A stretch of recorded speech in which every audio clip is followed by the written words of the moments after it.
जरी टीम इंडियाचा स्टार अष्टपैलू हार्दिक पांड्याने श्रीलंकेविरुद्धच्या पहिल्या टी20 सामन्यात मोठी खेळी केली नसली तरीही त्याने 9 धावांच्या खेळीत एक मोठा टप्पा गाठला. आतापर्यंत इतर कोणत्याही भारतीयाला हे करता आलेले नाही.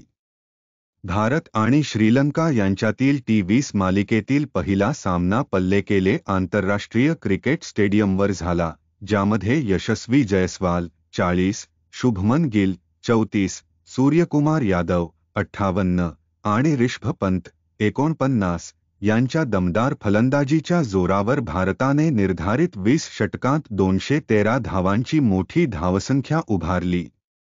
वास्तविक हार्दिक पांड्या आंतरराष्ट्रीय टी20 मध्ये 1500 धावा आणि 50 विकेट्स पूर्ण करणारा पहिला भारतीय क्रिकेटर बनला आहे.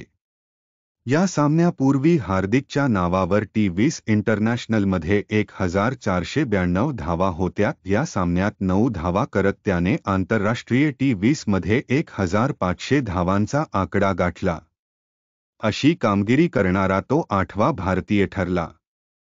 हार्दिकच्या आधी रोहित शर्मा, विराट कोहली, सूर्यकुमार यादव, के. राहुल, शिखर धवन, MS धोनी आणि सुरेश रैना यांनी ही कामगिरी केली आहे. विकेट्सबद्दल बोलायचे झाले तर हार्दिकच्या नावावर या फॉर्मॅटमध्ये 84 विकेट्स आहेत. हार्दिक पांड्या टी20 करिअरबाबत बोलायचे झाल्यास त्याने आतापर्यंत 101 सामने खेळला आहे, ज्यामध्ये 140च्या स्ट्राईक रेटने 1501 धावा केल्या आहेत. या दरम्यान हार्दिकच्या बॅटमधून 4 अर्धशतके पाहायला मिळाले आहेत.